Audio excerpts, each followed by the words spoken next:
I declare open our meeting for Temora Shire Council for February, and a warm welcome to you all. And I particularly extend a warm welcome to our new journalists at the Temora Independent, and of course Cam. Remind me, Cam, the surname Malika. Yes.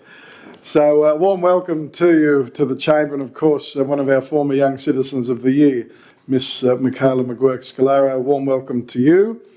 And before I introduce another new resident to Temora Shire, Reverend Ross Brinkman, who'll deliver us in our opening prayer shortly, I advise that this meeting is being recorded and will be placed on Temora Shire Council's webpage for public information, and all present today that we're reminded whilst we're speaking that we agree that our views and our comments are being recorded and published. And we're also reminded that if or when we're speaking that we're of course to be respectful to others and using the appropriate language. And Temora Shire Council accepts no liability for any defamatory or offensive remarks or gestures during our council meeting.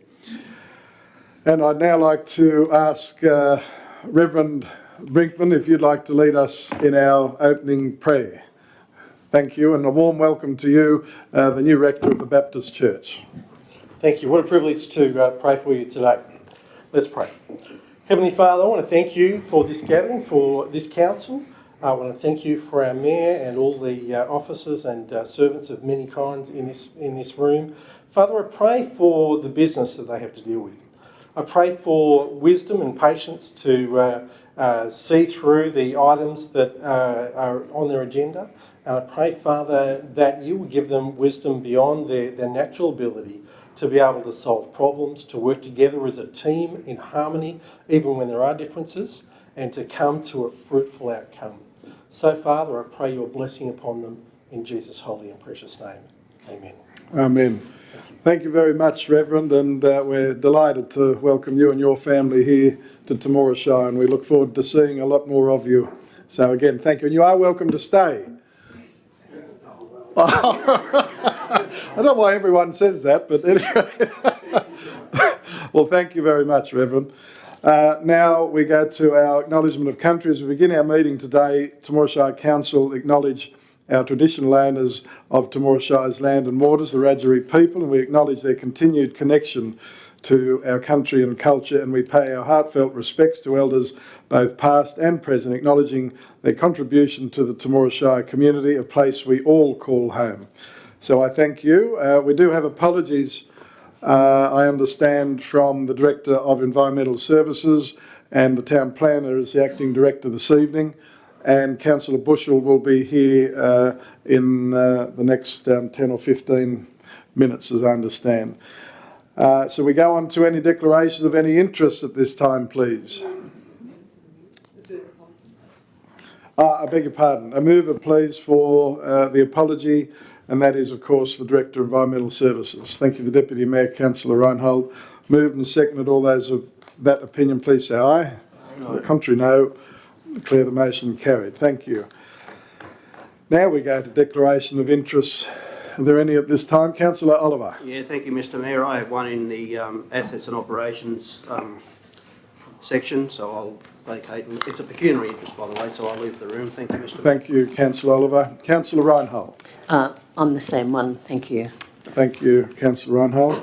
So those are duly noted, and if there's others that councillors think of during the course of the meeting, you're welcome to share that at any time. Councillors, the confirmation of our January minutes of Temora Shire Council. Is someone prepared to move that they be received as a true and correct record? Thank you, Councillor Good. Councillor Judd. Moved and seconded. All those of that opinion, please say aye. To the contrary, no. I declare the motion carried. Thank you. Now, any matters arising, Madam General Manager, please. Through you, Mr Mayor, no. Thank you. Thank you. We don't have a mayoral minute, so we go to our business paper, Council. So let's proceed and start at page 11, the minutes of the Youth Advisory Committee. I was the chairman of that committee. Someone prepared to move that those minutes be received? Thank you, Councillor Good. The Deputy Mayor, Councillor Sinclair, moved and seconded. All those of that opinion, please say aye. To the contrary, no. Declare that carried. Thank you. Matters arising, you see there, councillors, it's a very, very active department that we have there in the youth space. Councillor Oliver. Yeah, thank you, Mr. Mayor. I'd just like to congratulate the youth team on their the youth hospitality team on their Bake It Forward section here in this report. We were the recipients of some of those wonderful bits of food, and honestly, my mother was a good cook, and these guys done probably just as good, I'd say. So yeah, it was really good. So congratulations to them. That's a big statement. Well, it is, yes. Thank you, Councillor Oliver, and it's lovely to hear that. And we look forward to the rest of us being able to have a taste test at some stage. Councillors, anything further out of the Youth Advisory Committee report? If not, is someone prepared to move the report and its recommendations, please? Councillor Good, thank you. Seconder for the motion, please. Councillor Reinhold, thank you. Moved, seconded. Further discussion? There's no further discussion. I'll put the motion to you. All those of that opinion, please say aye. To the contrary, no. Declare that motion carried, and thank you. Let's go over to page 18, the minutes of the Assets and Operations Committee, and the Deputy Mayor, Councillor Sinclair, is the chairman. I'll move the report be received. Thank you. The Deputy Mayor's moved the report be received. Seconded Councillor Oliver, who's also vacated the chamber. Moved and seconded. All those of that opinion, please say aye. To the contrary, no. Declare that motion carried. Thank you. The Deputy Mayor. Nothing at this stage. Nothing. Thank you. Councillors, comments. Councillor Reinhold, you're vacating the chamber. Thank you. Councillor Reinhold and Councillor Oliver vacated the chamber, declaring their interest in relation to that matter that they raised earlier. Now, I now go to Councillor Good in relation to Assets and Operations Committee report. Thank you, Mr. Mayor. I'd like to comment on 14.11, the EVX charger location.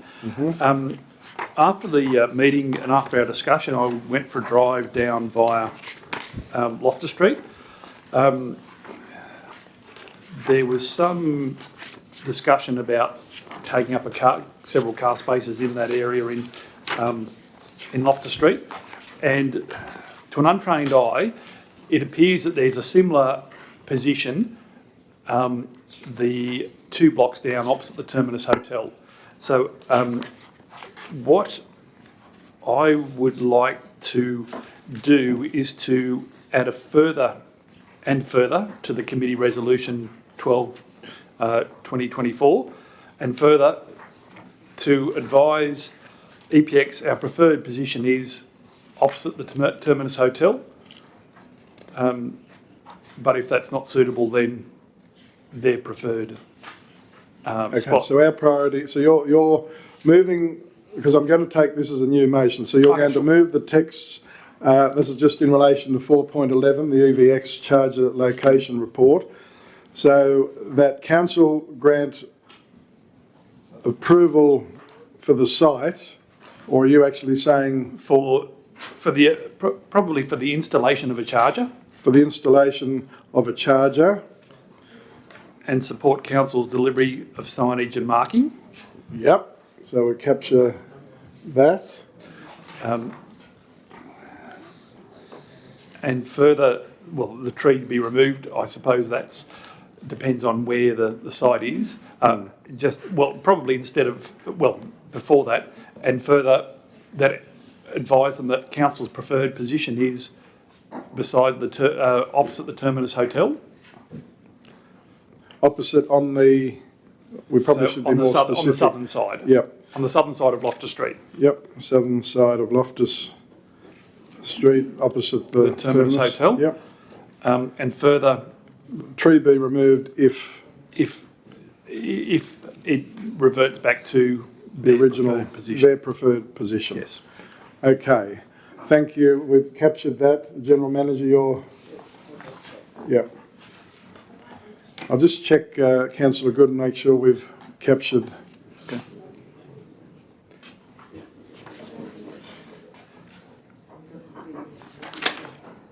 So this is in relation to 4.11 out of the Assets Committee report.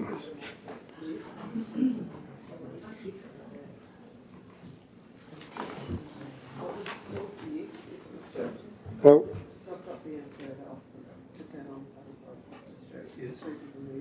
No, the tree, if the, and further, the tree be removed if.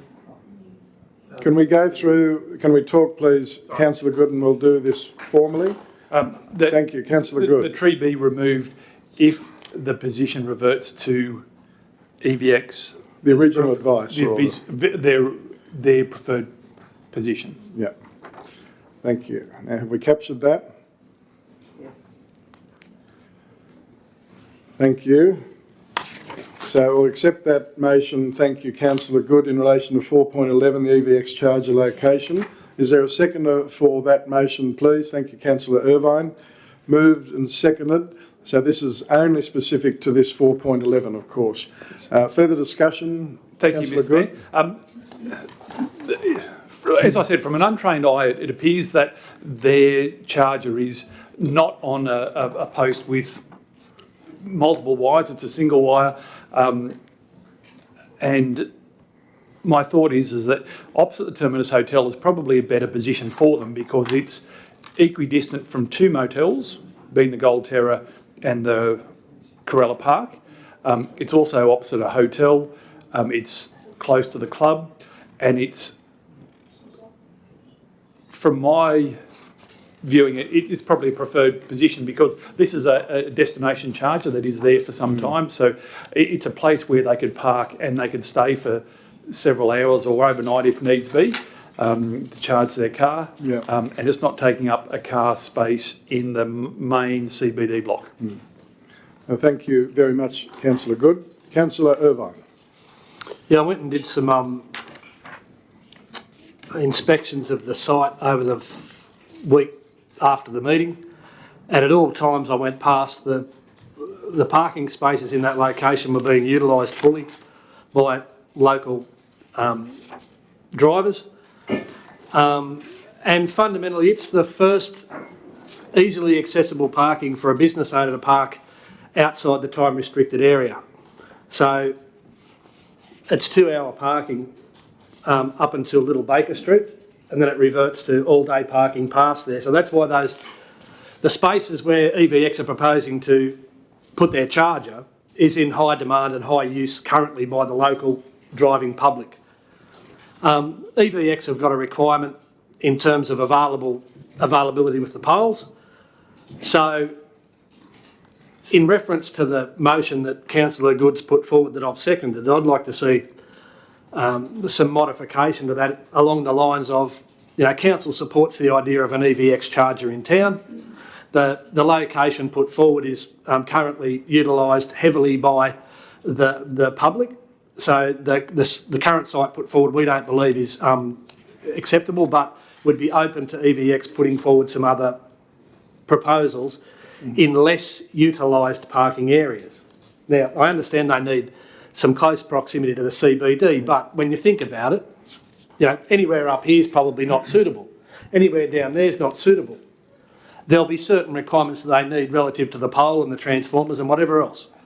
So I'd like to see EVX come back with some options that we can consider, but I'm 100% against the current location that's been earmarked. I've got half a dozen photos on my phone with timestamps, and every photograph at various times, like 10 o'clock in the morning or 4 o'clock in the afternoon, those parking spaces are fully utilised. So I think it'd be a great inconvenience to our local users, our residents and ratepayers now that are using those parking spaces. I think I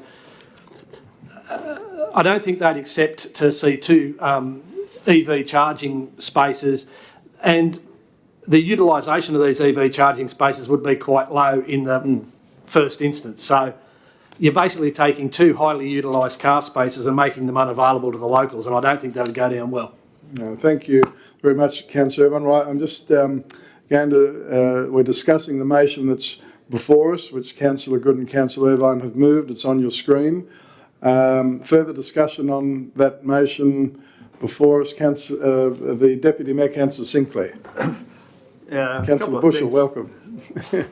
I guess it's getting further away from the central business district for staff and people who, just want to walk up the main street and so forth. And the other thing is too, it's if someone was to leave their vehicle there overnight, it's not as out in the open. I guess it's the other side is sort of perhaps a bit more visible. And secondly, I'd like to know what the actual what's the transformer is, if it's good enough there in that area. Perhaps the assets engineer might. Thank you, Mr. Deputy Mayor. A question to the engineering asset manager. Yeah, thanks, Mr. Mayor. Listen, I'm not aware, but they're not big charges, so yeah, I'm not sure. Have to take it on notice. Thank you. Councillor McLaren, discussion on the motion. So the company only highlighted one area that was favourable to them. I'm wondering if it ran into Boo Street between the police station and the Town Hall Theatre, maybe along that block where it's more well lit and it's more secure to leave vehicles overnight.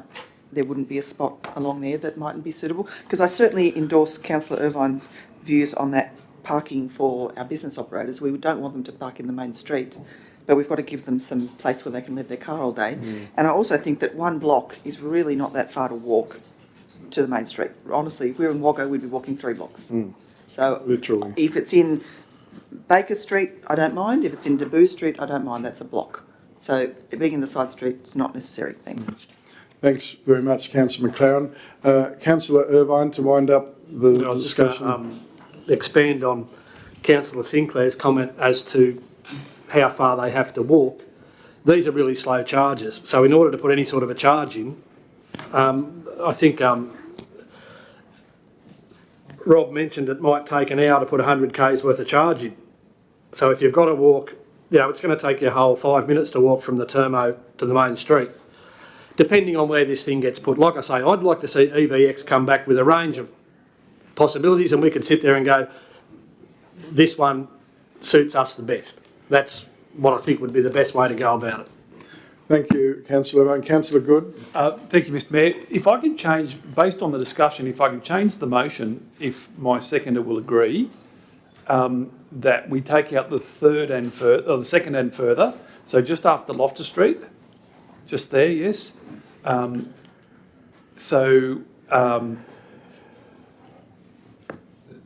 Actually, get rid of all that, the rest of that sentence. From And that the tree be removed if the position reverts to EVX's preferred position. Yep, so that deleted. Yes. So the next and further, then put and further, should that position not be satisfactory to EVX, could they provide further options, a list of options? Further options for council to consider. Yes. Yeah. Okay. Thank you. And further express our that council express our support for their charger in our town, just so that they know that we are keen for them to put it there, and whether we put it in a motion or whether it's just. Well, I don't think we need to put in a motion, Councillor Good. Sure. It's very long-winded. Sure. Okay. The seconder, are you happy? I still think we should just leave it open and just say the site that they've earmarked probably isn't the best site, and if they've got some more options. But so that's contrary to really what. So are you still happy to second the motion? Okay. Okay. Thank you. So Councillor Good and Councillor Irvine have just amended that slightly. Now for the last, Councillor Good. Sorry, Councillor Good. Oh, sorry. Thank you. Councillor McLaren, discussion. That resolution gives them a green light just to put it there full stop without going any further. It says, it was resolved that the committee recommend to council to grant approval for the site and support council's delivery of signage and marking, full stop. So if they decide they want to put it there in Loftus Street, go ahead. You know, that needs. Sorry, yes. That's not clear. Yeah, That, to me, says they can do it. Yes, thank you, Councillor McLaren. I think that's quite right. I suppose I was reading it at the site that is mentioned in the next part of the motion, but that should be really up further. Councillor Good, we need to tidy this up. Yes, thank you, Mr Mayor. So after that, it was resolved that the committee recommended council to support, I think what I said previously is that we support the concept of an... No. It's the committee's not working anymore, Sorry. so that's why we need, if we can delete, it's that council to grant approval. The whole first line, get rid of it. Please. Just keep the second part. Yep, probably just delete the whole first 2-3 lines, and then it just says that council advise that council's preferred position is... Sorry, Councillor Good, we need to... So delete lines 1, 2 and 3, so it was resolved. Yep. So get rid of that. Down to and further, That's yes. right. So, and the motion will be that we advise council's preferred position is opposite the Terminus Hotel on the southern side, and further that if the position is not satisfactory to EVX, could they provide further list of options to council? To EVX, that we don't really could. They provide... not satisfactory, they provide a further list. Is that, you don't need the could there. Right. So we need as a preamble the advice from the General Manager, Councillor Good, is that Council grant approval for the principle of the installation of the EVX station, then and further. So you're happy with that? Yeah, the General Manager's teased out that we haven't actually granted approval, which I think you touched on, Councillor McLaren. Okay. Now, so are we right?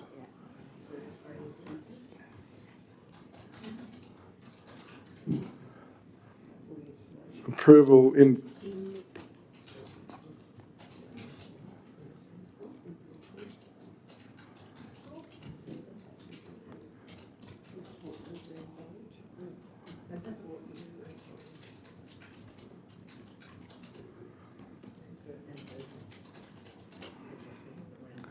Okay, so I'm going to read this out, Councillor Good and Councillor Irvine, that Council grant approval for the installation in principle and support delivery and signage, and further advise that the preferred position is opposite the Terminus Hotel on the southern side of Loftus Street, and further, should that position not be satisfactory to EVX, they provide a further list of options for council to consider.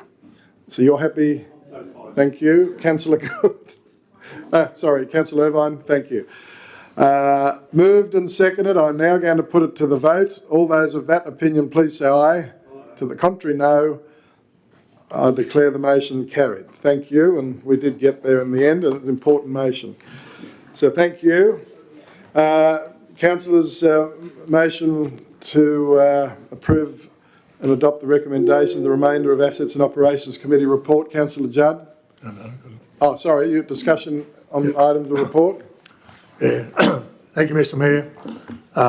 Just to elaborate on a question of notice on 4.3 on page 50. The reason I put the question of notice on was I had approaches by several residents in Temora about why we didn't have fireworks on New Year's Eve this year.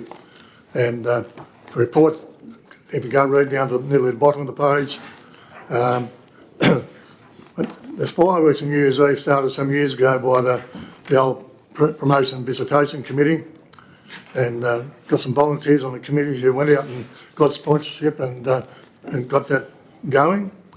And then when the committee did fold, it was then followed up by financed by the drought funding and the community events program. Next line mentions that the level of grant funding for events over recent years has increased the expectation of residents. Mr Mayor, I think we have to get the message out there that events like fireworks on New Year's Eve is will only happen if we have volunteers to help council run it and get out there and find some sponsorship and do something about it.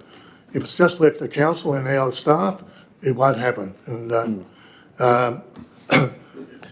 and I think we've got to get that message out there, and that was the reason I raised that question.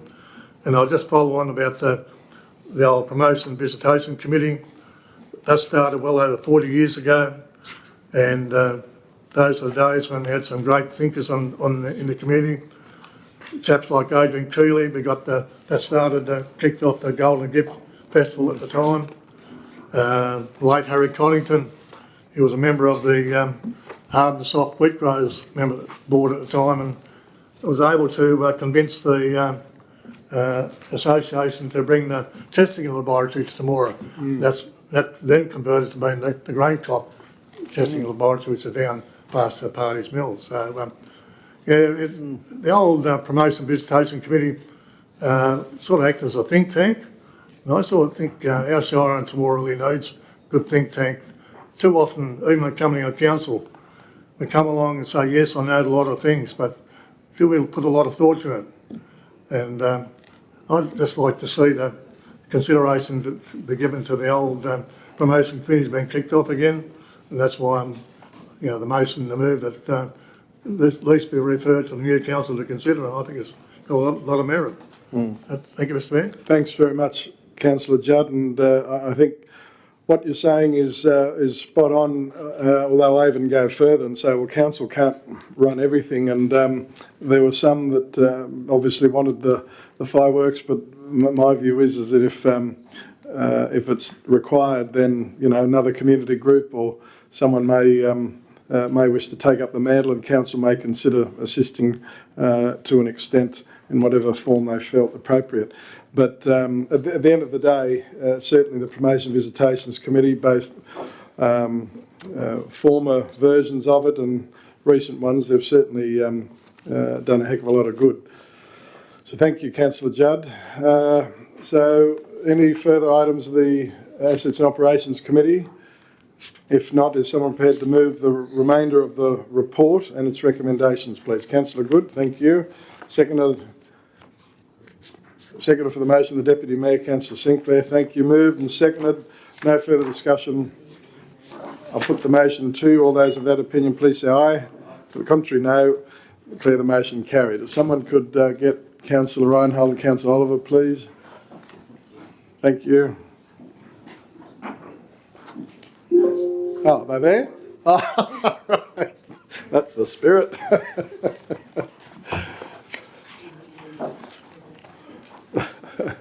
Welcome back to the chamber, Councillor Reinhold and Councillor Oliver. During your temporary absence from the meeting, councillors resolved the following in relation to the EVX. Can we have that up, please? The EVX resolution. So in relation to 4.11, on the motion of Councillor Good and Councillor Irvine, it resolved that Council grant approval for the installation in principle and support delivery and signage, and further advise that the preferred position is opposite the Terminus Hotel on the southern side of Loftus Street, and further, should that position not be satisfactory to EVX, they provide a further list of options for Council to consider. And that motion was carried, and the remainder of the report and recommendations were also adopted. Thank you very much. So let's go over to page 152, the Economic Development Visitations Committee report. I was the acting chairman for Councillor McLaren. Is someone prepared to move that that report be received, please? Councillor McLaren, Councillor Good, moved and seconded. All those of that opinion, please say aye. To the contrary, no. Declare the motion carried.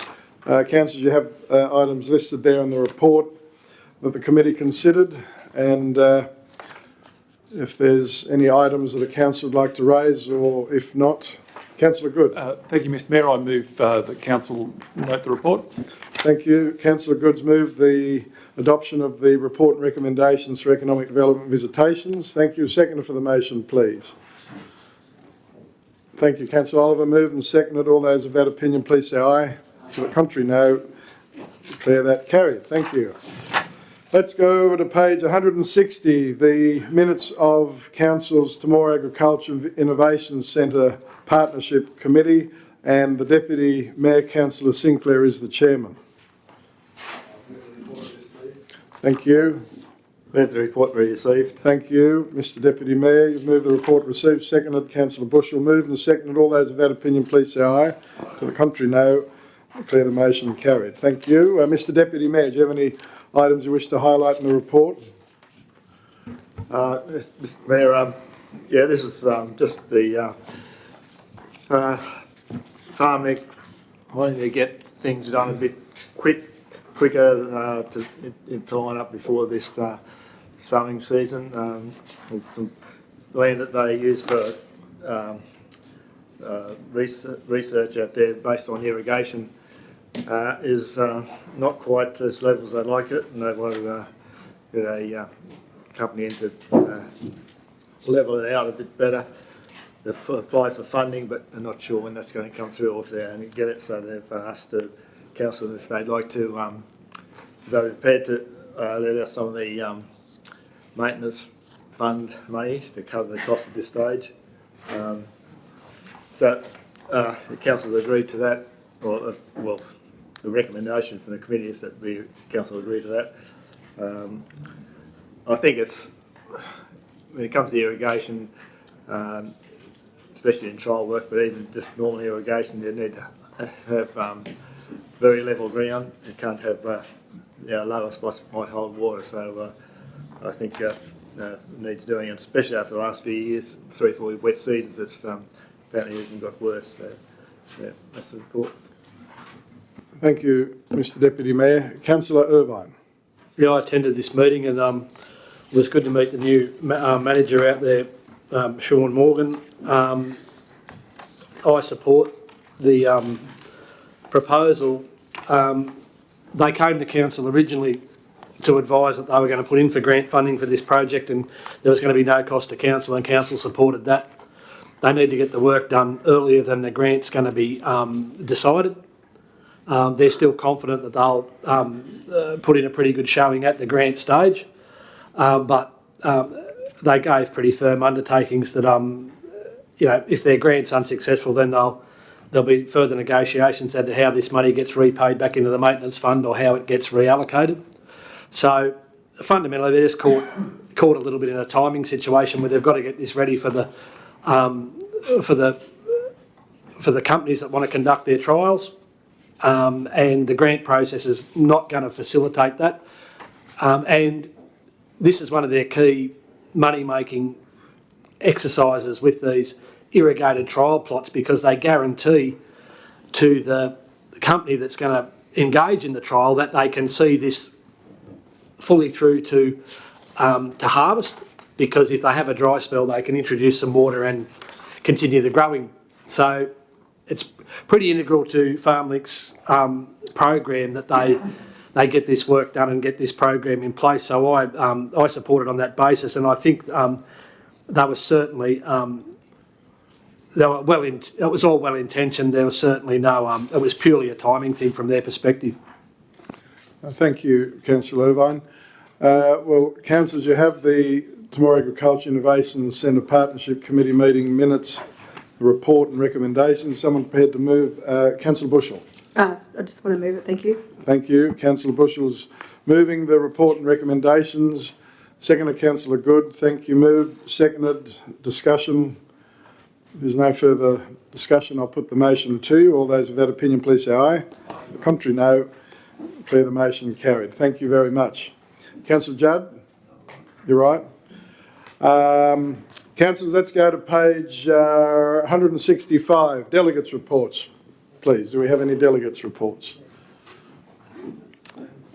We have the Deputy Mayor, Councillor Sinclair. Thanks, Mr Mayor. Yeah, just a report on Australia Day. We had Temora and Eric Park, I think, both had very successful days. Temora, we certainly did. Had an excellent crowd on the day. Beautiful weather, couldn't have been better for that time of the year. And yeah, very, very impressive day.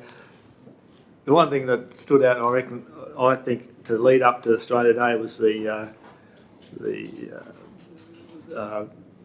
paper and the reports and so forth that the Independent put forward was, I think, one of the best we've ever seen over quite a few papers, and as well as that, the social media that council staff put forward too, I think was spot on. So congratulations to both those.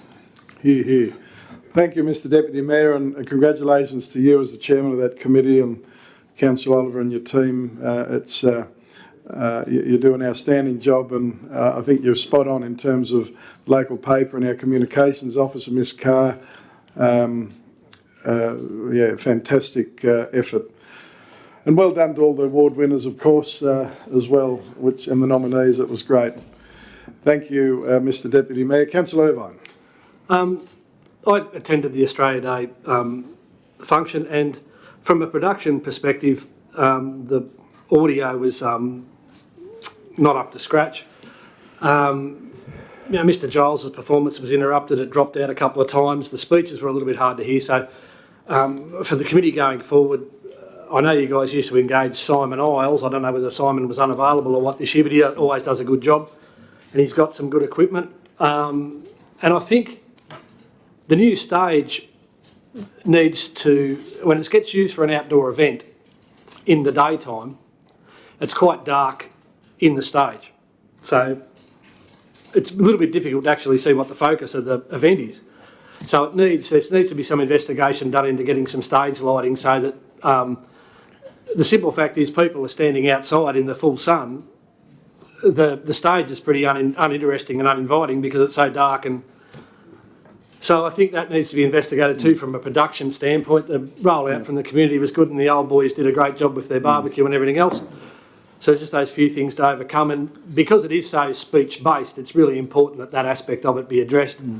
Scotty Reardon did a good job, and Craig Giles tried his heart out, but he got let down a couple of times. Yeah, no, thank you, Councillor Irvine. I think if you could put that in as part of a councillor request, and that can perhaps be fed through the budget estimates to be considered in relation to that. The Deputy Mayor, Councillor Sinclair. Yeah, Councillor Irvine, unfortunately, one of the speakers blew up just as we were about to start. So that's why the sound wasn't good, especially on one side. So it's one of those things that do happen, and they couldn't do much about it at the time. Thank you. And I must say, councillors, the other highlight, I believe, obviously having the privilege of naturalising a new citizen, as Councillor Judd is aware when he was mayor, and others before us, the naturalisation of Mr Tom Harvey. That was very, very special, and again, seeing how much that ceremony means to the individual, but also to those that are present. It is very, very special, and long may it continue. Councillor Oliver. Yeah, thank you, Mr Mayor. Mr Tom Harvey, as everyone knows, is a POM, and apparently he has a new nickname now, and it's called Wazza POM. That's right. We can strike that from the minutes, thank you. No, thank you, and that's great. Further delegates' reports. Councillor Judd. Yeah, we also had a good day at Dairy Park for Australia Day breakfast, and Steph Cook was our guest speaker. Steph did Dairy Park, and then another 3 spots during the day, so she was on the move. So we had to start early and get her over, and anyway, it went well, and everything went off well. Yeah, well done, Councillor Judd, to you and the team out there that host a great show too. Well, councillors, I just wanted to fill you in. The new Assistant Commissioner, Joe Cassar, Southern Regional Commander, he's a new fellow appointed. He's written to us, and we're arranging him to come out and meet with council. So keep an eye out for that, and we're also arranging a meeting with council with the federal member for Riverina in relation to the Temora Ambulance Museum grant application. In terms of REROC, I wanted to give Council a basic outline in terms of the Chief Executive Office recruitment timeline. So, of course, February, the Executive met last week, and we're recommending the appointment of a recruitment agency. We had three applications that we received for the recruitment agency component. So also in February, March, we'll be developing a job description, the total remuneration package, etc., the terms and so on. So that's going to be an extensive body of work. July, we're looking at commencing the advertising for the CEO's role. Then August will be shortlisting, and then early October will be interviews, and November we intend to offer the position, and early to mid-December the CEO will start, depending on their situation. So it is, it's really hitting home, councillors, that our current CEO is obviously going to be hanging up the spurs, but the board are having discussions with her to discuss if she wishes to consider being retained as the solicitor for REROC, which we believe would be a tremendous fit for many, many reasons. So that's just for your information, councillors, and we'll keep you posted on that those significant developments. Well, there's no further delegates' reports. Let's proceed to page 166, the Mayor's Report 10.1 for the month of January. No, I sort of gathered that. So the manager has turned his phones off. That was the manager of asset engineering, for those listening. Councillors, would someone please consider moving the Mayor's report be noted? Thank you, Councillor Bushell. Councillor Good. Moved and seconded. Discussion. There's no discussion. I'll put the motion. All those of that opinion, please say aye. To the contrary, no. Declare the motion carried. Thank you. Let's go to page 168, staff reports. A motion to receive staff reports, please. Thank you. Deputy Mayor, Councillor Good. Moved and seconded. All those of that opinion, please say aye. To the contrary, no. Declare the motion carried. Thank you. Over we go to page 169, the General Manager's Report, 12.1, Calendar of Events. The General Manager. Thank you, Mr Mayor. Through you, Mr Mayor, we have quite a lot coming up over the next few months. I just wanted to advise councillors that the proposed visit to Access Recycling for the 22nd of February has now been deferred to, it'll be likely June or July, as we were unable to confirm next week's visit. And so we are proposing that we move that one back for a deferral. In addition, on the 27th of March is the REROC Take Charge Youth Leadership Forum, and we'll include that in next month's report. Thank you, Mr Mayor. Thank you, Madam General Manager. Councillors, any items out of the calendar events? Obviously, our walk and talk tour, which is the third and final attempt, one way or the other, whether there's one of us, two of us, four of us, nine of us, we obviously have to do that to comply with our IP&R documentation. So we'll be meeting here at 9 o'clock and then doing our talk along the streets and then other areas, depending on how many are able to attend. So there's a recommendation there, councillors, to consider that the events, calendar of events be noted with those amendments. Thank you, Councillor Good. Seconded for the motion, Councillor Reinhold. Thank you. Moved. Seconded. Discussion. There's no discussion. I'll put the motion. All those of that opinion, please say aye. To the contrary, no. Declare the motion carried. Thank you very much. Over to page 170, 12.2, Temora Taxi Service, the General Manager. Thank you, Mr Mayor. The report is as written, and we can take questions as required. I do want to inform the council that we received a petition this morning that included 1,352 signatures.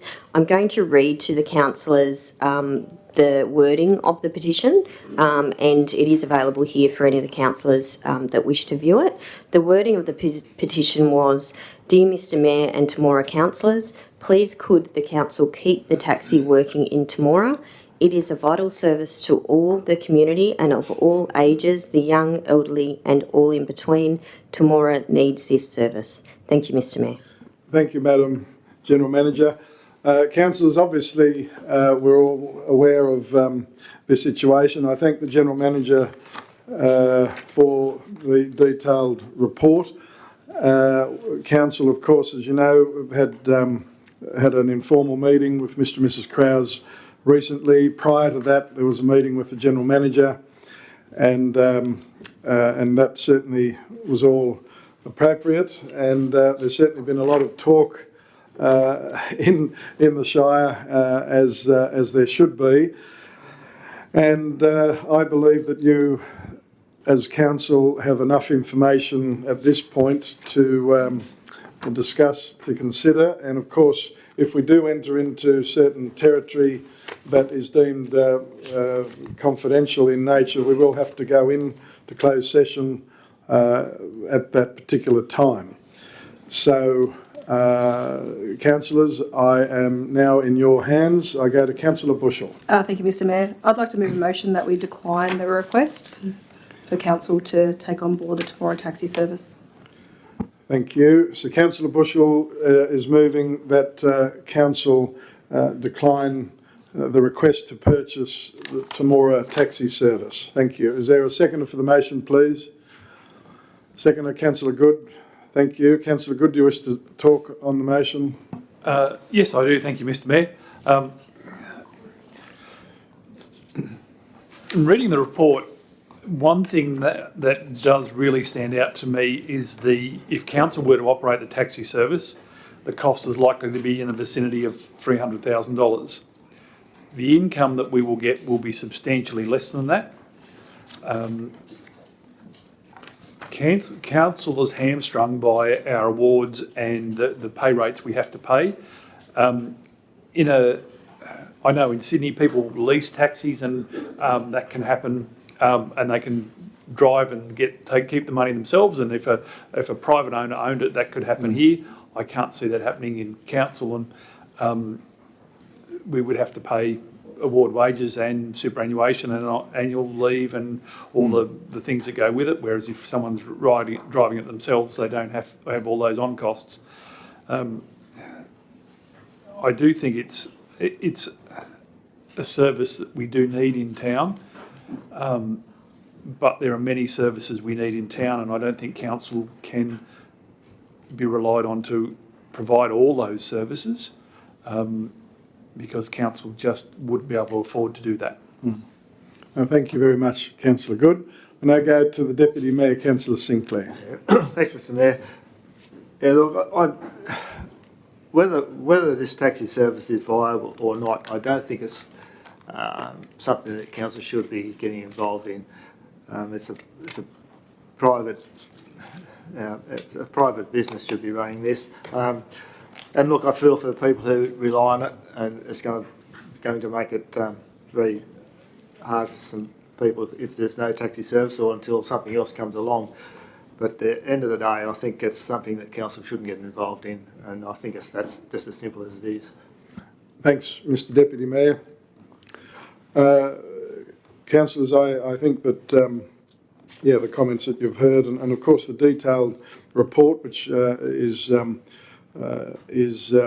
most important, and of course something that has certainly had a big influence in my sort of in principle view that the current proprietors intend to retain the contract with the Department of Education for assisted student transport and the contract with Veteran Affairs, and obviously that's a very, very substantial part of that business, and so that certainly was something that stood out for me, as well as what other speakers have said thus far.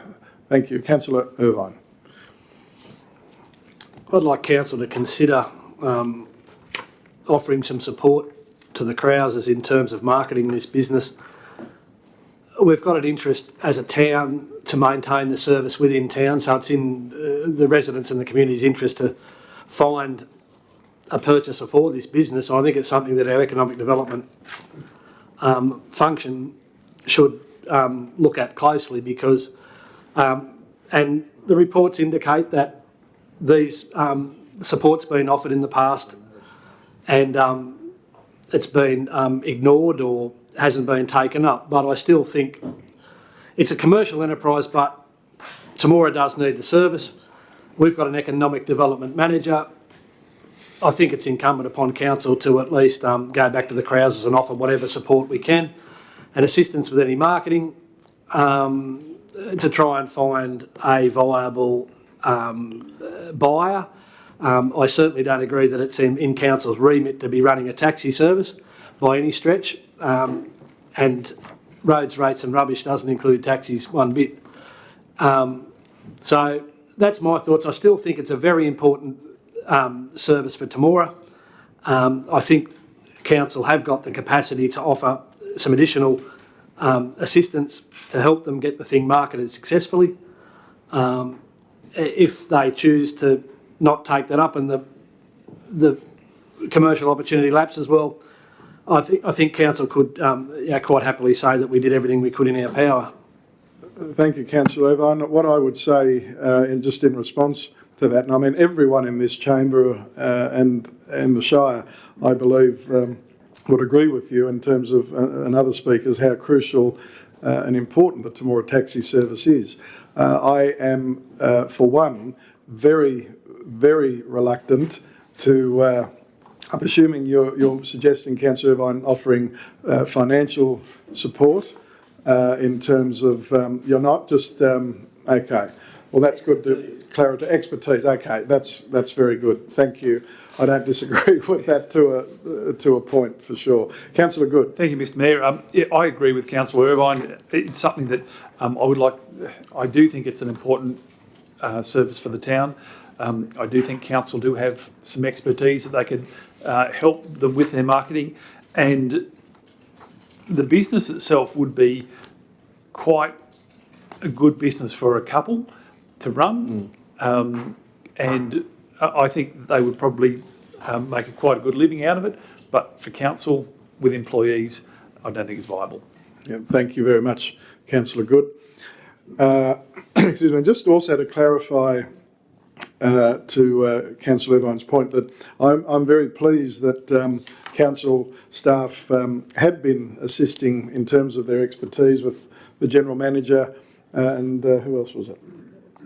And the Economic Development Manager in that initial meeting with them, and suggested a whole suite of options, which really pleased about that. Unfortunately, some of those weren't taken up. The independent one was, which is great.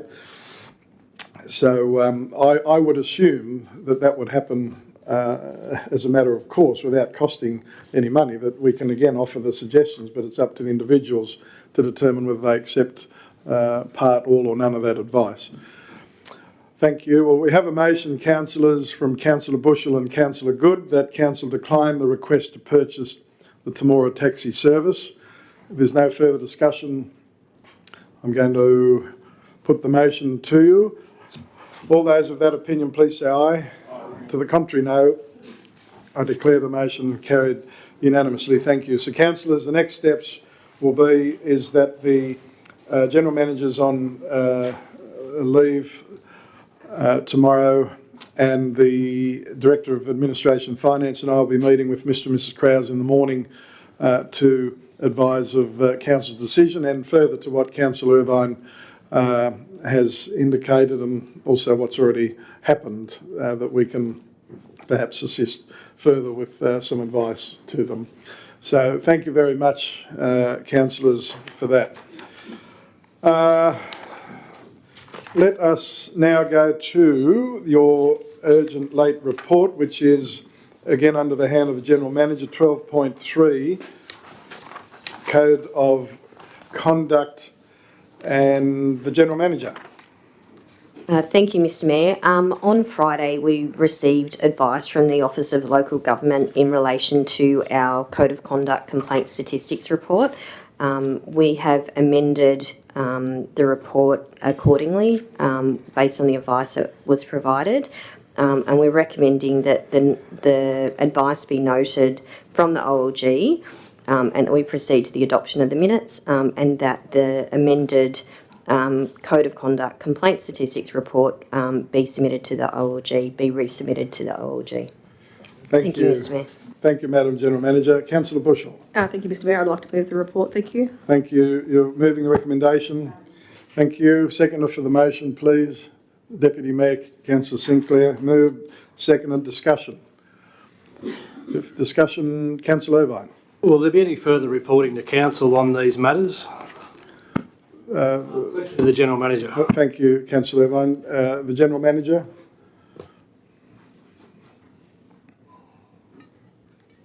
Through you, Mr Mayor, depending on the outcome of these matters, there may be reporting to council or there may not be. Thank you, Madam General Manager. If there's no further discussion, I'll put the motion. All those of that opinion, please say aye. To the contrary, no. I declare the motion carried, and thank you very much. Nothing of an urgent, late nature, Madam General Manager? No, thank you, Mr Mayor. Thank you. Councillors, let's go over to page 177, the Engineering Services Department report. 13.1, sorry, Councillor Irvine. Just a question for clarification relative to that last matter. All that stuff's been resolved to my understanding. So I just, the General Manager mentioned that there may be or may not be depending on the outcomes, but to my knowledge all that stuff's been resolved. So I was just wondering if council were going to be reported to in relation to it. Well, thank you, Councillor Irvine, but I would refer you to the response of the General Manager. Yeah, thank you. And I suppose further to that, at what point does confidentiality relative to these investigations come to an end? Question without notice, from Councillor Irvine to the General Manager. Do you wish to respond, or is what's your position, General Manager? Through you, Mr Mayor, we are obliged to maintain confidentiality in accordance with the Code of Conduct. I would have to take that question on notice to fully be able to articulate a response to that. Yeah, thank you very much. So take that on notice. Thank you. I'll just make one further comment in relation to that. It was fairly public, and certainly confidentiality had lapsed in relation to Councillor Rod Kendall's sanction. The Office of Local Government made a statement at the conclusion of those reports. There was widely reported in the local media and other media circles. So there obviously is a point in time when these investigations are concluded and the confidentiality does lapse. So, you know, you imagine at the provision of the final investigation report, that must be the point where these matters may be able to be discussed by all, because, you know, just fundamentally speaking on those figures, I think it'd be helpful for councillors to consider whether they're getting value for money out of $28,500 worth of expenditure. Thank you, Councillor Irvine. Now go to the Assets Engineering Manager, 13.1, Temora Athletics Club requests. Thanks, Mr Mayor. Thanks, Mr Mayor. The report is as written. Happy to answer questions. Thank you very much, Mr Manager.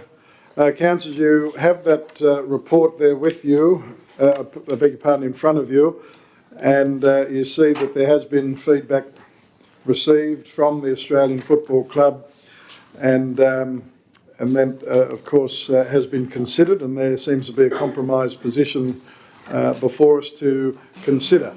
Councillor McLaren. Thank you, Mr Mayor. Yeah, it's pleasing to see the matter being sorted out. I just have a question about that green boxed area that's not going to have the discus rings anymore. It's going to remain... That's on page 187. Page 187. So that's going to remain a grassed area that will have bollards on the southern end that will be collapsed on game days for Aussie rules. Is that correct? So the manager.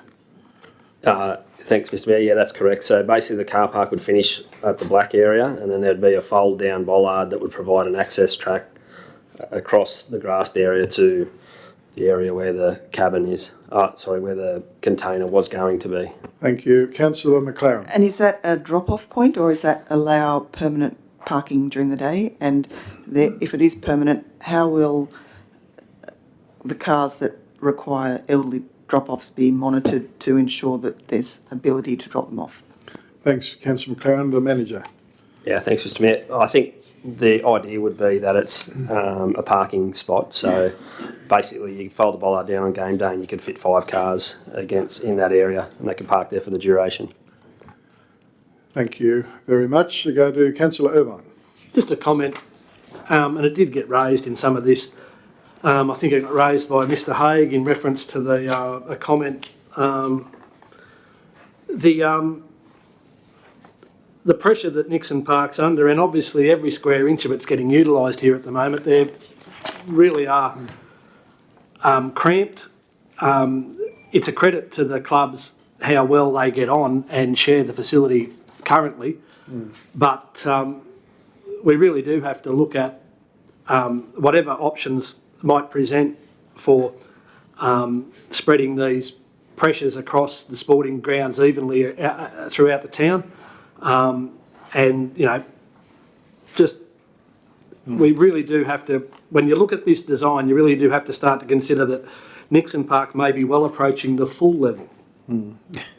Yeah, Councillor Irvine, I don't think anyone disagree with those remarks. And to that end, I know I've had discussions with the General Manager and the Engineering Asset Manager, and I think it would be probably very appropriate that Council work with the Sports Council to facilitate discussions with Nixon Park Sporting Complex users to perhaps consider just have a general roundtable discussions about the matters that you've just articulated, Councillor Irvine, and I think that'd be a good starting point. And I think that perhaps that could be considered as another part of or separate motion. So, councillors, in relation to what you have seen in relation to the amended layout, Councillor Bushell. Thank you, Mr Mayor. I'd like to move the amended layout. Thank you. Submitted for the process. Thank you. Thanks, Councillor Bushell. Seconder for the motion, please. Councillor Good. Thank you. Moved. Seconded. Just further discussion. There's no further discussion. Councillor McLaren. I mean, it's just a shame we couldn't have had car parking along the southern fence with greyhounds and just had them all along that fence line out of the way, because that area that you're going to bitumen is pretty good little A's area for their growth. But anyway, that's beside the by. Just making use of every single scrap of land. Yeah. You'd think if they nosed into the south all the way along there, it would have been better. Thank you, Councillor McLaren. The Engineering Asset Manager. Yeah, thanks, Mr Mayor. I guess the reason that the car park is laid out like that is because that's a previous project of council. So, you know, I don't really have that strong views on the car park itself, but it's either a local roads and community infrastructure project or a stronger country communities project. I'm not sure which one, but if council wanted to change that, you'd have to do it relatively quick. But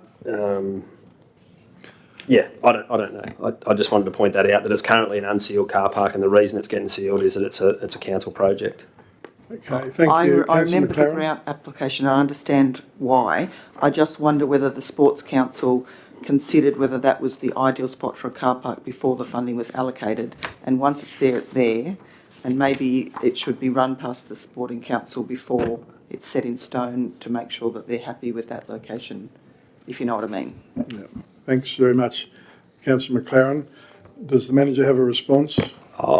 Through you, Mr Mayor, the only other thing I'd point out, I incorrectly said in the first report that these projects were due on the 30th of June. I believe that was the case, but that was the work schedule that we had submitted to the grant body, but we've actually got another 12 months, don't we, Claire, so we could shift if we needed to.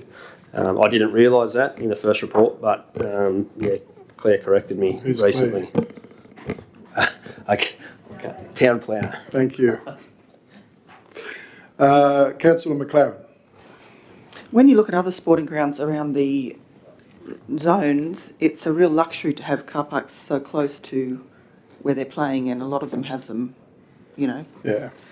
So I think this car park was created at a time when there wasn't so much pressure on the actual facilities required, so it's a very interesting balancing act.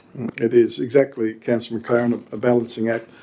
Thank you. Councillor Irvine, further discussion on the motion? Yeah, just in reference to Councillor McLaren's comments, a lot of the grounds that you attend for footy, you can actually park in the full perimeter of the ground in your car, at all vantage points. There's a few that you can't, but they're more in the urban areas like Robertson Oval and places like that, or Mar Oval over in Wagga, or any of the Wagga sort of type grounds. But most of the country grounds, you can park pretty much the full circumference of the ground. That car park, I think, is to service the netball courts as well. If you've got an elderly parent who wants to participate and watch kids and that, or grandkids playing netball, it's a fair. If you're going to park down on the greyhound track fence, it's still going to be a fair walk. There's no access through from the other car park other than Shanks's Pony. So it's there's a few things to be considered. So I think it would be very helpful for all of the users concerned to get together and figure out what's going to be the best outcome for everyone going forward, with the view of the asset manager's comments relative to timeframes. It would be probably really sensible to put a little bit more thought into the plan. Thanks, Councillor Irvine. Well, I'm going to put the motion before us now, Councillor. That is that Council approve the amended layout as presented. Councillor McLaren. Can I move an amendment that the resolution be referred to the Sports Council for endorsement prior to the works commencing? Yes, Councillor McLaren is moving that the proposal be referred to the Temora District Sports Council for consideration, then referred back to Council with their views. Seconder for that amendment, Councillor Irvine, thank you. Moved and seconded. Discussion, the General Manager. Sorry, you still had a motion in front of you that you haven't considered, and you haven't asked the mover if they're happy to accept the amendment to the resolution. So the mover of Councillor Bushell and Councillor Good, are you happy to include? I do have a question, because we had resolution 228 of 2023, which said that we would consult the Sports Council already. Yes, that was included, and there was certainly discussion with the Sports Council in the initial stages. I don't believe the Sports Council, they were aware of this amended layout. The Manager? Yeah, thanks, Mr. Mayor. So that's correct. The Sports Council were sent correspondence after the first report, which we received information, and then that was considered by the Athletics Club, and then it's come to this report. I guess the only other consideration I would think in the resolution that's about to change is that the Athletics Club have obviously got their area dismantled, and they need to get it back together so they can actually operate. So that's the other consideration.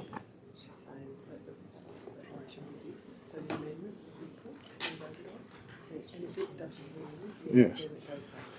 Okay, thank you. So, Councillor McLaren and Councillor Irvine, do you still wish to have the amendment? Unless that previous resolution Councillor Bushell mentioned covers it, and we just lay it on the table for a month and send it to the Sports Council.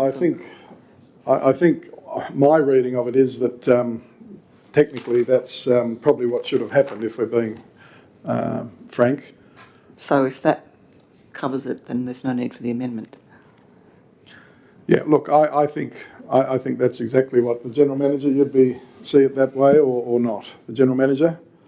Through you, Mr. Mayor, in terms of process, there's no requirement to send it back to the Sports Council. If council wants to make a decision in terms of the layout and the amended layout this evening, they can do that. It's not a requirement from a process perspective to go back to the Sports Council. Thank you. However, if council have a mind wanting to do it as per the resolution on the 21st of December of last year, then that would be appropriate. So, Councillor Bushell? Thank you, Mr Mayor. I'm happy to amend it or include it because we've got the Sports Council meeting next Wednesday, so that speeds it up a little bit. But So, as a member of who attends the Sports Council meetings, I sort of think we'd be rehashing and probably say, well, you know, as long as Temora, Aussie rules and little A's are okay with it, you know, we're just going around in circles here. Thank you. Thanks, Councillor Bushell. I can see that, but also the Sports Council is a council committee and is there, you know, to be utilised for this sort of thing in terms of genuine consultation. The Deputy Mayor, Councillor Sinclair. Yes, Mayor, I think, seeing we do have a little bit of time, not a lot of time, I don't think, on our hands, but I think maybe worthwhile going back and just getting a second look and making sure that they are 100% happy with the layout. Thank you. So, as the mover, then you're happy then to Yeah, happy to amend, happy to include. happy to include that that council consult with the Sports Council prior to report back to council in relation to the matter. So you happy with that? So Councillor Good. Not particularly. I agree with Councillor Bushell. It's just going around in circles. We've been to the Sports Council, been through all the people who are interested. It's come to council. Now we're going to send it to the Sports Council again, and it's got to come back to council. Well, the Sports Council hasn't been advised of the amended layout, Councillor Good. I understand that. What can I ask? What sort of contribution did they make to the layout when we provided the information to them previously? Do we know what they said? The Sports Council. Sports Council, yeah. Well, my understanding was that we've got a meeting coming up, Councillor Good, next week. We advised the parties, the relevant parties involved of the issues before it. They provided feedback. We didn't offer any objections, essentially saying that, you know, sort it out between yourselves is possible and we can help intervene if required. Now, keeping in mind, this amended layout has not been seen, as I understand, at this point by the Australian Football Club. The manager? That's correct. I guess the bit I'm getting confused about is that, you know, the question where this sort of change shifted focus was around the car park. And, you know, I guess what I'm wondering is, can the two be separated? Like, you know, the athletics club need to I guess, proceed with their project as soon as they can. The car park, we can wait, we can remove, we can move it, whatever. But it seems like we're going back to this drawing board almost. Well, thank you, Mr. Manager. I would have thought that this motion that's currently here, consult the Sports Council for consideration on the amended layout, referred back to council for consideration. I would have thought that could cover all of those things that you've said.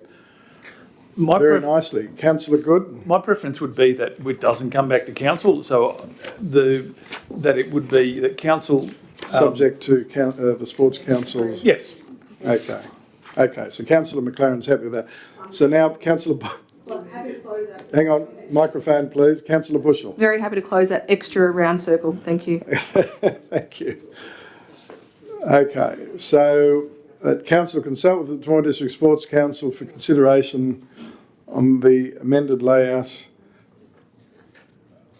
Oh, hang on.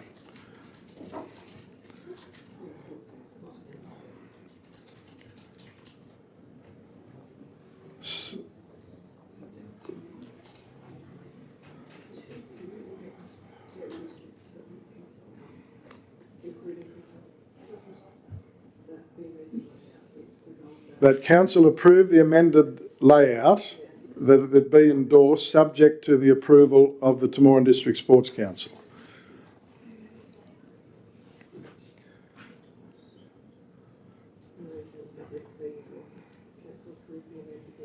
Is endorsed or approved? What? I don't think you should be getting approval as a council from the Sports Council because you are the council. You can have their concurrence, you can have their support, but you are the council. Subject to the consideration. You don't have to have approval. No. So the mover and second are happy to remove that layout subject. The general manager's just suggesting something here, subject to the consideration of the Temora District Sports Council. Yes. Okay. Thank you. You're happy with that? Yeah. Okay, thank you. We're getting there, and let's just have another read. Councillor Bushell, Councillor Good have moved the following, I think. That council approve the amended layout subject to the consideration of the Temora and District Sports Council. Yes. Okay, thank you. Moved and seconded. There being no further discussion, I shall put the motion to you. All those of that opinion, please say aye. Contrary, no. Declare that carried. And thank you very much for that. Councillors, I would again refer back to what I said earlier. If someone was prepared to move that council work with the Sports Council to facilitate discussions with Nixon Park Sporting Complex users in relation to the matter that was raised by the Temora Australian Football Club in relation to evaluation of sporting ground usage, etc. Thank you. The Deputy Mayor's moved that way. Yes. Thank you. Second for the motion, Councillor Good. Thank you. Moved. Moved and seconded. Can it be repeated? That council work with the Temora District Sports Council to facilitate discussions with Nixon Park Sporting Complex users.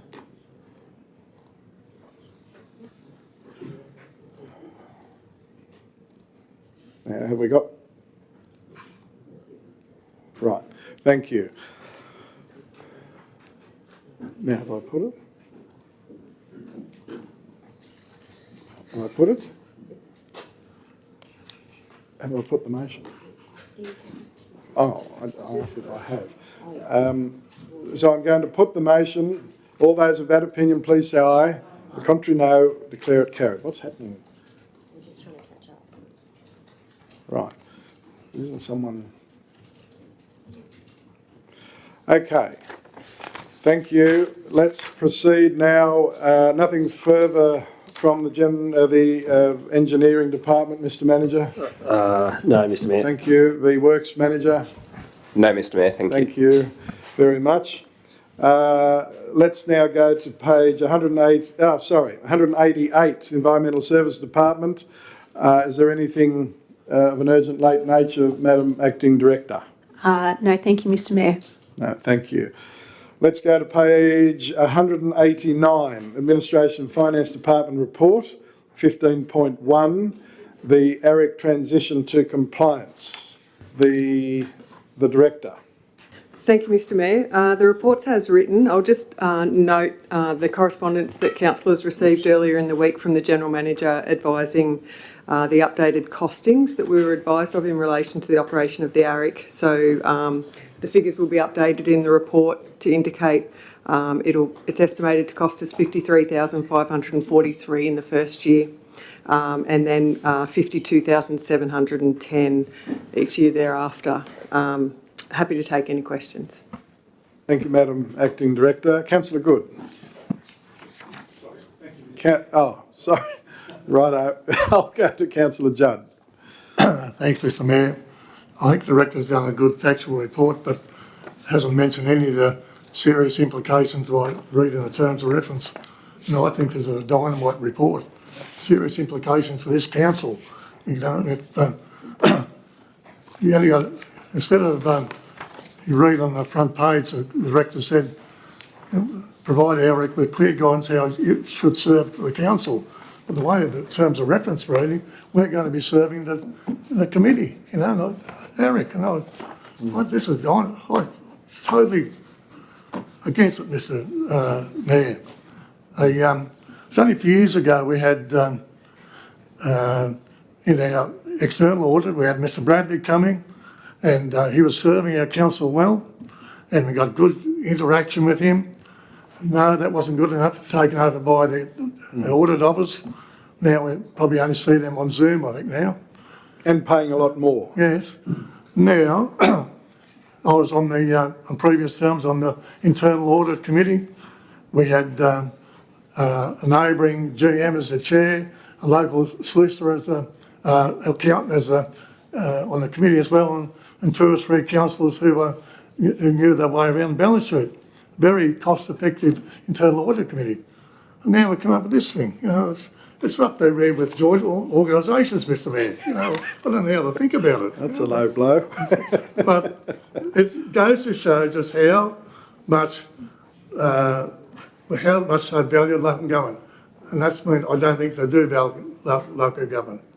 We're way down the bottom there. It's, we should be, looked after and treasured. No, I think that we're going to be, because there might be a few bad apples here and there, we're going to bring all these rules and regulations in so that, the well-run councils like us and many others in the state, you've got to put up all these rules, and it's costing us. You can see the cost is coming, and I'd like to see a bigger report, a better report made on the implications of, how it's really going to affect us. I might say more later, but that's all. Thanks, Councillor Judd. Look, I don't think anyone would disagree with most of what you've said, Councillor Judd. The former state government started the ball rolling on this, and the current government are continuing with it. And it is extremely frustrating, disappointing. You're right, it does feel like a kick in the belly at every turn. Where's the trust and respect? Trust and respect. That's all we work hard for. Thank you, Councillor Judd. I'll go to Councillor Good. Thank you, Mr. Mayor. My question to the Director of Administration's Finance, the figures that you've given us, the cost, I take it that's for the cost that we're having with a joint organisation? Councillor Good, thank you. Director. Through you, Mr. Mayor, we're part of an audit alliance, so it's not the joint organisation. Oh, well, that's what sorry, yeah, so yeah. So those figures then don't count because we need independent members that are working just for council, so it doesn't include those as well. So the Director. Through you, Mr. Mayor, yes, it does provide an allowance for them as well. So an independent chair, 2 independent members, the conduct of the actual internal audits, and also some administrative support to help coordinate the actual audit proceedings. Right. And last question, how do you see that we would find these independent members? Thank you, Councillor Good. The Director. Thank you, Mr. Mayor. So it's a requirement across the state, and funnily enough, there are people who actually want to be internal auditors. So we'd put an EOI out and advertise that way. Same for our independent members. Thank you, Madam Director. Thank you, Councillor Good. I go to Councillor McLaren. Thank you, Mr. Mayor. Yeah, I find it a very lacks some procedural detail for me to understand quite how it works, particularly being the committee member for council. So it talks about the committee being have an advisory role only, and it gets independent advice to council, and it does some important work, fraud and process, and theoretically it's a very important committee, but I don't understand. The committee must provide information to council. It talks about the committee must regularly report to council so that the council's informed of matters. So the committee will provide an update to the governing body after every committee meeting. So it sounds like we have our committee meeting and we have them quarterly. So then in the following council meeting, is that right, that the 4 people of that committee will come to the council meeting and present their finding? I don't really understand. And then the role of the actual council person. So if I'm the person, it says I've got to relay to the committee any concerns of the governing body that may have regarding council and issues being considered by the committee. So does that mean before the committee meets to consider those issues, I've got to go to the governing body and say, do you have any questions about these issues that we're going to be talking about next week, and how does that all mechanically operate? And I have to provide insights into local issues and the strategic priorities of council that would add value to the committee's considerations. I've got to advise the governing body of the work of the committee and any issues arising from it. So how do I advise the governing body if the committee are going to come and report to the council? Do you know, like, and I've got to assist the governing body to review the performance of the committee. So there's a very big onus on the council rep to do all these things, and if I miss a step or miss something, there's a lot of responsibility in there if this governing body's not informed of potential fraud. I mean, you know, any governance issues that the auditor's looking for if the council's not informed. No, thank you, Councillor McLaren. They're valid and genuine questions and concerns. The Director? Thank you, Mr Mayor. So just a couple of things. So reporting back to council for the ARIC. So the minutes of the ARIC will report back to council. So that's one mechanism that will be used. Just going forward procedurally, the Alliance is looking to employ an internal audit coordinator. So we're hoping that that person will be able to help us nut out some of the finer details and how it will actually work in practice. Yeah, thank you. And Thank you, Madam Director. Councillor McLaren. Just to follow up, and I noticed the people on the committee have a 4-year role with the potential for 8 years. Is there any limitations on who we can employ as external and internal auditors, whether their role is limited to a certain period of time to get fresh eyes into the body, if you know what I mean? Thank you. The Director?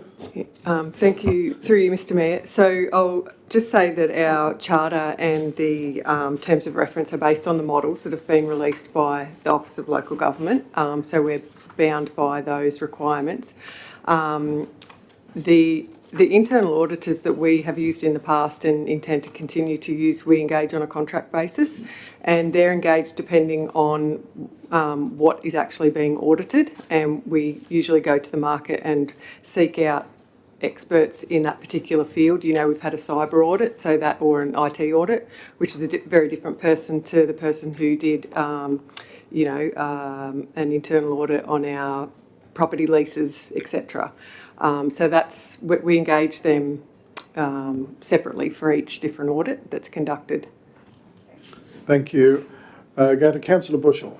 Thank you, Mr Mayor. I'd just like to move the recommendations with the amendments to the report with the figures. Thank you. Thank you, Councillor Bushell. So you're moving that the recommendation at the bottom of page 190. Thank you. A seconder for the motion, Councillor Good. Thank you. Moved, seconded. Discussion on the motion, Councillor Irvine. I can understand the state government wanting to formalise and streamline and standardise some sort of reporting process because they're constantly facing councils that are going broke or are mismanaged. There's a long list of councils that have been in administration or need to be in administration. You don't have to look too far to find councils going broke left, right and centre. So whilst it's going to be a pain, I think the idea of having the independent oversight, virtually looking at the books, will provide some sort of surety to the community that things are being run properly. I don't expect this to be an easy process, but the current system's obviously not working. So, as the Mayor stated, it was started by the previous LNP government. It's been supported by the newly elected Labor government. So, from a state level, they need to get local government probably in order to some extent. This is their tool. It'll be interesting just to see what the outcomes are and whether there are any positive benefits in the future. Thanks, Councillor Irvine. It's certainly also coming at a significant expense, and that's, of course, a major concern as well. Councillor Judd. Thank you, Mr Mayor. I won't be supporting the motion. I think it's a lot of dangers in this process. One thing we should take into account too, that if we do have a council rep on the committee, that rep doesn't have a vote, but it's going to be a very time-consuming job, and I think you can't expect a councillor to just go on there without some remuneration, something for extra time. Thank you, Councillor Judd. I think the good thing is that I noted in the document that there is a review mechanism in place annually, at least, so this council can review that document, as I understand, Madam Director. Yes, Mr Mayor. So the documents will be reviewed annually, but they're based on a model. We're bound by legislation to adopt these documents. To adopt it, not yes. that is the model for us to consider or tweak. That's what we must adopt. We can add to the model, but we can't take away from it. Or amend. You can add to it, but you can't. Yeah. It's a minimum standard. Okay. Similar to our code of conduct, Yeah. for example. Thank you. The Deputy Mayor, Councillor Sinclair. Just pretty much answered my question. I think, I was just thinking, if we just recommendation didn't get up, what would the fallback position be? So, basically, don't have much choice, I don't think, rather than actually adopt it. But I agree with what Councillor Dowsman said, saying they're basically treating us like kindergarten kids, I think, and I think it's way over the top. Yeah, thanks, Mr Deputy Mayor. Well, councillors, you have a motion before you that Councillor Bushell and Councillor Good has moved, and that is that Council adopt the ARIC Terms of Reference Internal Audit Charter to continue to participate in the Audit Alliance, which I think that's a positive thing. If you can draw any positives, and dissolve the Risk Management Committee effective from the 1st of July 2024. So there being no further discussion to close debate, Councillor Bushell. Thank you, Mr Mayor. Does the amendments to the costings have to be in that motion, or is that just part and parcel? Thank you, Councillor Bushell. The Director. Through you, Mr Mayor. So we've actually updated the figures in the report. So you can see now the report will read with the amended figures. Thank you. So the mover and seconder happy. I'm going to put the motion, as happy as you can be. I'll put the motion. All those of that opinion, please say aye. To the contrary, no. I declare the motion carried. And note Councillor Judd and Councillor McLaren's vote against. And I do thank you. And Councillor McLaren, being the current representative on that committee, I'm sure that we will have as much support and assistance as possible for you in that role. Thank you. Let's now go over the page to 214, 15.2, IPART, Independent Pricing and Regulatory Tribunal, Terms of Reference, Review of Financial Model for Councils. The Director. Thank you, Mr Mayor. So the report's as written. I've suggested a number of items to put into the submission. If there's any further items Council would like included, I'm happy to hear about those. Thank you, Madam Director. Councillors, I think that we'd cautiously welcome this review. I think some of the draft terms I think are interesting. I'm a little bit concerned about whether perhaps they may be leading, inferring maybe that councillors may need, I don't know, finance degrees or something. I'm just a bit concerned where it may lead to an extent, but I think I do have confidence personally in Professor Donnelly, the chairman of IPART, who, let's remember, seemed to genuinely listen, her and the tribunal, listened to councils in New South Wales in relation to the rate peg methodology review, and I think we've got to give that credit where it's due in relation to IPART. We've certainly knocked IPART in this chamber many times for many reasons, but I think financial sustainability is the number one issue across certainly rural regional councils in New South Wales, and to the government's credit, at least there seems to be a process forward to investigate this crucial issue. Councillor Good. Thank you, Mr Mayor. I move the recommendation.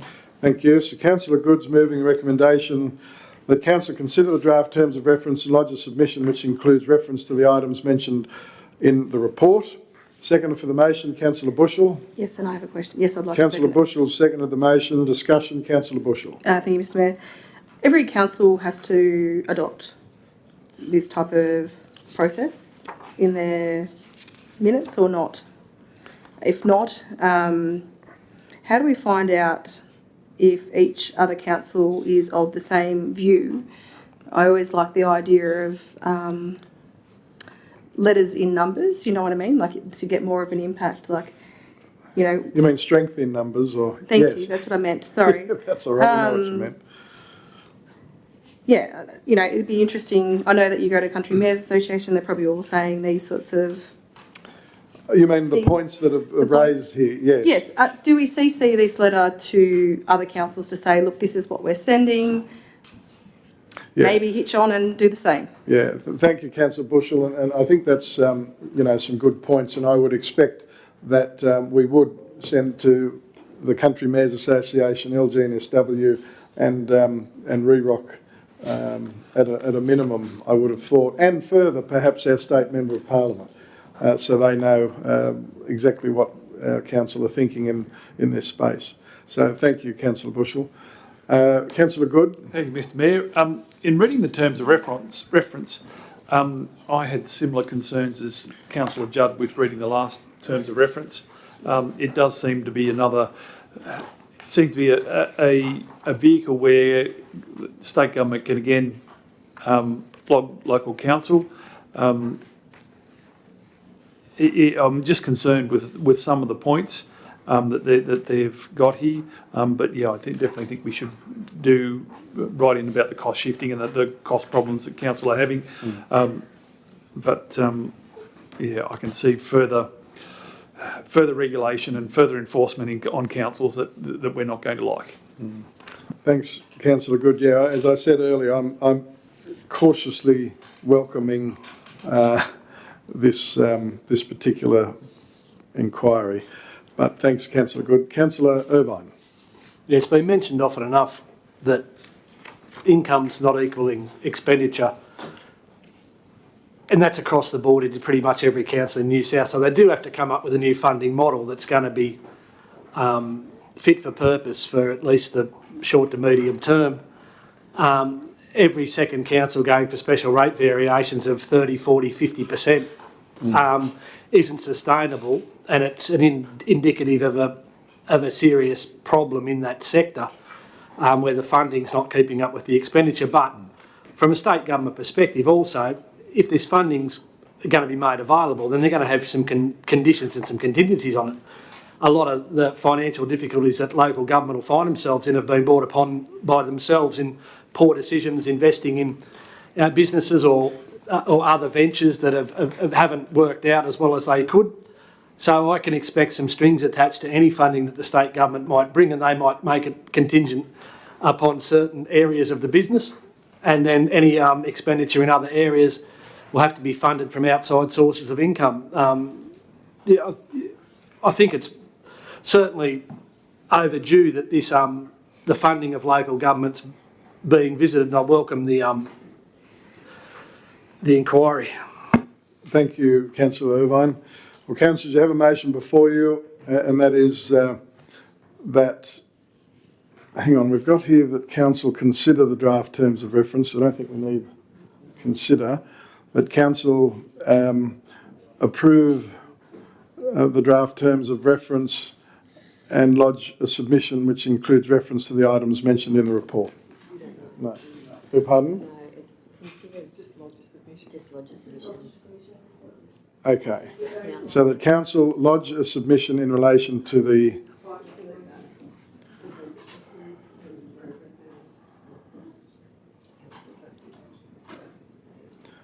that council lodge a submission which includes reference to the items mentioned in the report. Mover and seconder happy?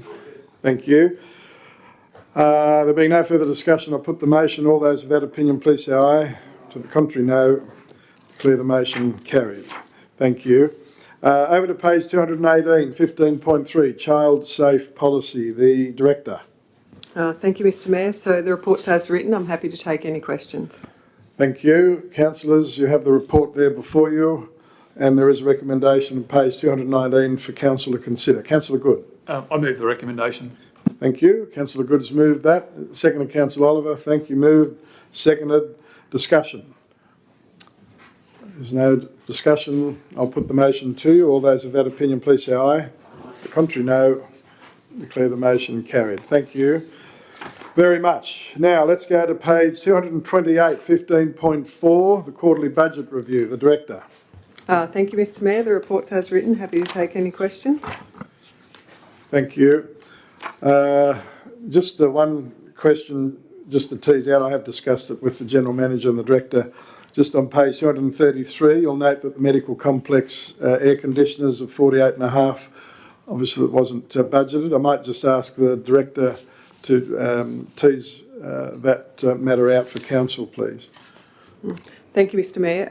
Yes, so the air conditioners died at the medical centre around about November, so we had to replace them as a matter of urgency. We do have a medical complex asset reserve, which we put $10,000 per year into that reserve, and that's been used a bit over the 12 or so years that the medical complex has been around. Given the age of the facility, we probably need to look at going forward increasing our contribution to that reserve. Which is currently, what is it, 10 or something? There's about 10,000 left in the reserve at the moment, but there could be a few sort of significant expenditure requirements coming up. So just flagging that with Council for the next budgeting process. Thank you, Madam Director, very much for that. Council, you have the report there, the quarterly budget review, and a recommendation for Council to consider that we adopt that quarter ending 31st of December 2023 review. The Deputy Mayor, Councillor Sinclair. Move the recommendation. Thank you. Seconder. Thank you, Councillor Good. Moved. Seconded. Discussion. No further discussion. I'll put the motion. All those of that opinion, please say aye. To the contrary, no. Declare the motion carried. Thank you. Very busy Director of Admin and Finance. Anything of an urgent late nature, please? No, thank you, Mr Mayor. No, thank you very much.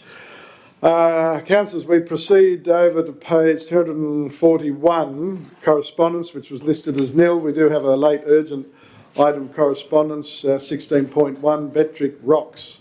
The General Manager. Thank you, Mr Mayor. We did receive this request outside of the business paper timeframes, and so with the event coming up on the 16th of March, we felt it best to include as a late report. Thank you, Mr Mayor. Thank you, Madam Director. Madam General Manager, I understand that that we did donate something the last year or two. Yes, through you, Mr Mayor. Last year we did donate the amount to cover the hire, delivery and pickup of the stage.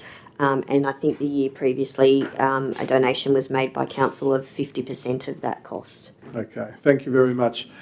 Madam General Manager, go to Councillor Bushell. Thank you, Mr Mayor. I'd like to approve the request to donate the mobile stage set-up, delivery and pickup at $440. Thank you. So Councillor Bushell is moving that we accede to the request and the donation of those mobile stage set-up fees. Thank you. Second, Councillor Good. Thank you. Moved. Seconded. Discussion. It's just a great, actually, I've been invited to open it this year and I haven't been able to go. My parents have, but and I know others in the chamber have, and they, just to hear the local entertainers, I just, very much looking forward to it, and I'll bring along my harmonica as well. Join in, yes. Anyway, I thank you, mover and seconder, Councillor Bushell, Councillor Good. If there's no further discussion, I'll put the motion. All those of that opinion, please say aye. To the contrary, no. I declare the motion carried. Thank you. Nothing of an urgent late nature from the General Manager? No, thank you, Mr Mayor. Thank you very much. Councillors, we proceed over any urgent business without notice. Councillor Irvine. I missed the opportunity in the assets and ops to make comment. My wife picked up some stuff to take out to Area Park Central School from the community centre during the week, and noted how hot it was in there, and apparently just that report regarding $48,500 expenditure for the medical centre on air conditioning. Currently the foyer entry area and some of the other common areas in the community centre aren't serviced with an air conditioner. Now, I went and had a chat to the manager of the community centre and just asked them how long that had been the case, and they said forever. And it was their hope that if there was any funds remaining out of the installation of the accessible entry grant that's mentioned in the assets and ops, that could be put towards an air conditioner. And I'd also ask that council put it on their radar for to look for anything in that space to try and help these this group in the community, because currently they're operating a community service at the community centre without air conditioning. And it was just an interesting contrast where we've just spent $48,500 at the medical centre for air conditioning, and I just thought I had to have that noted. Well, thank you, Councillor Irvine. That I suppose, given the warm weather, you could argue that it is urgent. However, the difference is the community centre's building is owned by another party, as you'd be aware. The medical complex is owned by council. If indeed the community centre wished to have council consider what you are suggesting, then I suggest that they write to council and council can consider that request. So thank you for that. Yeah, thanks for that. Nothing I'll pass it further. on. Thank you. Nothing further, urgent nature. If not, thank you very much. Let's go to page 242, the councillor's information paper. Someone move that it be received, please. Thank you. The Deputy Mayor, Councillor Good, moved and seconded. All those of that opinion, please say aye. The contrary, no. Declare the motion carried. Thank you. Councillors, just to note there, of course, you see, starting on page 242, that slideshow that we had for the Hoskin Street pavement upgrade, the initial meeting, and my warm congratulations to our engineering works manager. We set up the front and thought we might have copped a bit, but it went very well, and I applaud the manager for the manner in which he handled that situation. I think we had some 30-ish attendees, and that's the first, of course, of many. I think Councillor Oliver was able to attend. So there will be other opportunities, of course, for that communication with our business community and residents that will be affected. But again, remind councillors that if you have anybody, business citizens that are, concerned, as I believe we will have over the time, please refer to the details there that the engineering works managers provide on page 243. He's happy with the mobile and the email to either make representations on their behalf or refer that to them. So again, well done to the manager so far in this journey. Any other items, councillors' information paper? Councillor Irvine. Just in reference to that presentation regarding the Hoskin Street pavement upgrade, I note that there's no proposals for any changes to the intersection of Hoskins and Polaris. Is that the case? Probably a question to the engineering works manager.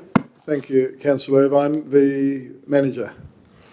Thanks, Mr Mayor. To answer Councillor Irvine's question regarding that intersection, this project is simply the pavement reconstruction, and it has no works involved in any intersection upgrade at Polaris Street or the footpath works being considered by council separately for the blocks that are between Polaris and Parks and between Victoria Street and Britannia Street. Thank you, Mr Manager. Thank you. Thank you. Councillor Judd. Thanks, Mr Mayor. Just to the manager, I might say to report that the council areas on the sides there where the parking bays are we doing it work at the same time or just leaving them? Thanks, Councillor Judd. The manager. Thanks, Mr Mayor. Through you for Councillor Judd's question. We're doing the shoulder works down near the Grey Street intersection in conjunction with the centre pavement works. So the contractor was engaged for those works at the same time, and that's fully funded through a grant program. Not on the main blocks. No, not on the main blocks. Thanks, Councillor Judd. Thank you, Mr Manager. Councillors, any other items in the information paper? Again, I just marvel at on page 272. Here we are, 2% in front of where we were this time last year in relation to outstanding rates. It's, it is tough times out there, but people are really stepping up and paying their way to help us provide the services that we do our best to do.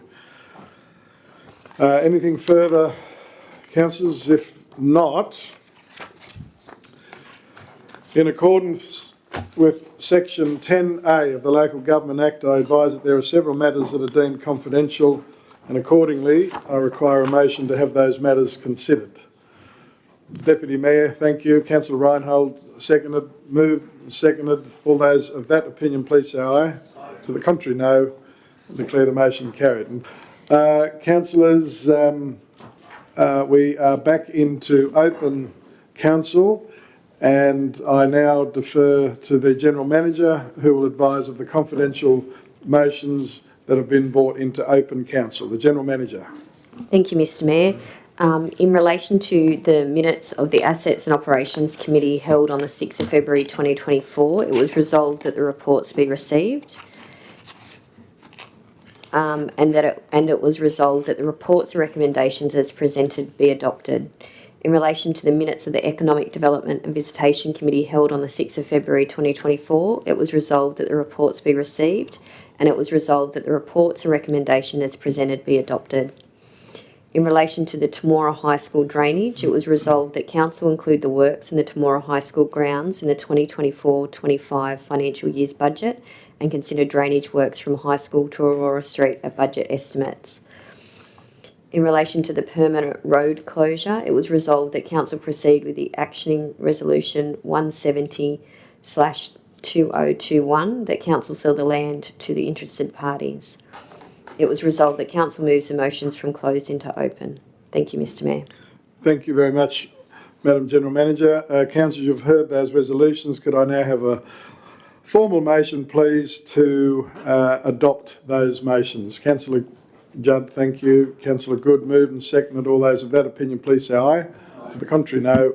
Declare the motion carried. Thank you very much.